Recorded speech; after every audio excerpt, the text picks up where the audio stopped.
truth that the saints who are currently in heaven have not yet seen God, and neither do they worship before his throne at this point in time. So we're having a look at what it's like in heaven for the saints, so we have a better understanding of what it will be like when we get up there as well. And so there are four pretty authoritative individuals that have mentioned this in the scriptures for us, that no man has seen God at any time, and indeed no man can yet see God at any time. So the four individuals that have given us this truth in the scriptures is God himself. The second one is the Lord Jesus Christ. The third is the Apostle Paul. And the fourth is the Apostle John. So all four of them pretty much know what they're talking about when they say that no man has seen God or can in fact see him. Again, this flies in the face of quite a lot of false visions that are out there of people that have apparently gone into heaven and have seen God. Some have sat on his lap. All of it is obviously imagination, and it's sad that there are in fact some Christians that actually give credence to these false narratives that are put out there. But nevertheless, the scripture is very plain on the issue. So we'll have a look at what the scripture says about it, and then we'll also explain as to why it is at this time that the saints who are in heaven indeed cannot see God, and they do not worship before his throne. First passage we'll open up with is in Exodus chapter 33, verse 18 to 23. This is God himself speaking. He's talking to Moses. Moses asks him the question. Scripture says, and he said, this is Moses, please show me your glory. Then he said, this is now God speaking, I will make all my goodness pass before you, and I will proclaim the name of the Lord before you. I will be gracious to whom I will be gracious, and I will have compassion on whom I will have compassion. But he said, you cannot see my face, for no man shall see me and live. And the Lord said, here is a place by me, and you shall stand on the rock, and it shall be, while my glory passes by, that I will put you in the cleft of the rock, and I will cover you with my hand while I pass by. Then I will take away my hand, and you shall see my back, but my face shall not be seen. And so Moses was communing with God on the mount in the wilderness, and there was the veil that was between Moses and God. The Bible talks about the fact that God communed with Moses face to face. However, Moses never looked upon the face of God because the veil was present between the two of them. And the reason for that, God gives him the reason. He says, for no man shall see me and live. So had Moses seen God face to face, Moses would have died instantly. And why is that? Well, it's simply because imperfection cannot look upon perfection. God is perfect, man is currently imperfect. And that includes the saints who are currently in heaven. People will say, but I thought the saints that go to heaven are perfect because they have no more sin, and so they're in a perfect environment. Well, they're not perfect from the point of view of the way God created them to be. For God created mankind to live inside a physical body. And so the saints, as we've already established, in heaven do not yet have physical bodies. And so they're in an imperfect state. And thus they cannot look upon the perfection of God. So they don't get to see God at this point in time either. But no man has reached that perfected state except one, the Lord Jesus Christ. He has indeed attained perfection. And the book of Hebrews tells us that Jesus has gone as the forerunner ahead of us behind the veil. And so Jesus is the only one who has seen God the Father, only man who has seen God the Father. No other man has or can at this point in time see him. Now the angels are different. Our Lord, when he was on the earth, he spoke about the fact that the angels behold the face of God. Now why is that? I'm talking purely about the angels of God. I'm not talking about Satan and his angels, who are fallen angels. But the angels of God are perfect beings. They've never committed any sin. They are in their celestial bodies, and so they are able to look upon the face of God, because their perfection can look upon perfection. Now, they're not perfect because they have made themselves perfect. God has made them perfect. The 24 elders, they look upon God. They're around his throne all the time. They're also perfect creations of God, and so they can also look upon God. But mankind at this point in time is in an imperfect state, and thus cannot look upon him, because imperfection cannot look upon perfection and survive. And so God explains to Moses just why it is that he couldn't see him. Now, we do have accounts in Scripture of Daniel saw God. Daniel describes him as having hair as white as wool. In the book of Revelation, John talks about our Lord's hair being as white as wool, as white as snow. So that's kind of gives us some description. John also, when he sees God the Father seated on the throne, he talks about the form of a man.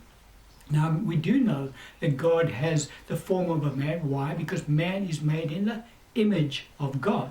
And so God looks like us from that point of view, or we look like God, should we say. And so we do see, who else? Ezekiel saw him seated on his throne, and he describes an individual that is radiant in light. Isaiah saw him as well. But in all of these instances that we see in Scripture where God has allowed individuals to see him, they only get to see the form of God. They see his image, so to speak, but they don't get to see him face to face, because that veil is up. Because, as I say, the Scripture is quite clear on this issue. Imperfection cannot look upon perfection and survive. So we said that there were three other witnesses. There was the first witness, God. He's the one who said that no man can see him and live. The other witness is the Apostle Paul. He talks about that same concept in 1 Timothy 6:16. He says, who alone, talking about God now, has immortality, dwell in unapproachable light, whom no man has seen or can see, to whom be honor and everlasting power. Amen. And so we see here that the Apostle Paul teaches the same truth, that no man has seen God. Now, this is Paul writing by the inspiration of the Holy Spirit. No man has seen God, and no man can see God. And so very clearly that there's this embargo on mankind being able to see God that is impossible at this point in time. And so it just kind of shoots down quite a lot of false vision straight away when you look at what the Bible actually does teach on the subject. And so the church is not worshipping before the throne at this time as well, the saints who are in heaven. Why do we say that? Because the church is also in an imperfect state. Again, why do we say that? Well, the saints don't have their resurrected bodies, that we've already mentioned, but also not everybody in the church is present in heaven currently. And as such, the church in heaven is in an imperfect state, because there's a lot of saints who are still on the earth. And so the full body of Christ is not there. And so the bride of Christ is not yet in her perfect state. It is only when the church is in her perfect state, after the judgment that the church will receive from the Lord Jesus when he returns to the earth, that the church will then be in a perfect state. Each one will have received their reward, full reward from the Lord Jesus, and every saint will be in their resurrected bodies, and the church will be there in its completeness. Now at that point, and it's only at that point, that the Lord Jesus will introduce his bride to God the Father, and his bride to be, and then the marriage supper of the Lamb will take place. And so it's at that point only that the church will see God the Father for the first time, because then the church will be in a perfect state, and she may then look upon perfection, because she too will be perfect. But at this point in time, the church is imperfect, and thus no saints can look upon God, and no saints are worshipping before his throne, because that is unacceptable in God's eyes, and he dwells in unapproachable light, so no one can really get to him except the one, I'm talking about mankind now, except the one who is perfect, and that is Jesus Christ our Lord. The Apostle John confirms the truth for us as well in 1 John chapter 4 verse 12. He says, no one has seen God at any time. If we love one another, God abides in us, and his love has been perfected in us. Now when John says no one has seen God at any time, obviously that precludes the Lord Jesus, and it precludes the angels of God, and indeed the 24 elders of God as well. They have it, but when John says no one, he's talking about no man. That's why God said no man can look upon him, his face, and live. And then our Lord Jesus, he talks about exactly the same truth in John 6:46 when he was on the earth. He says, not that anyone has seen the Father except he who is from God. He has seen the Father, talking about himself. So our Lord Jesus Christ is the only man who has seen God and does see him currently. For the Lord Jesus is seated at his right hand, and he is able to enter, as the book of Hebrews teaches us, behind the veil as the forerunner for the saints of God. But no one else can, because of the imperfection that we are in currently. Another passage of scripture we can see to show us the truth about the fact that the saints in heaven do not worship before the throne at this point in time.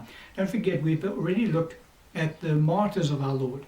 Where are they? They are currently housed under the altar of God. So the martyrs of God are not, of the Lord Jesus Christ, are not worshipping before the throne of God, because they are located under the altar of God. So they cannot see God from their location where they are, because they're under the altar of God.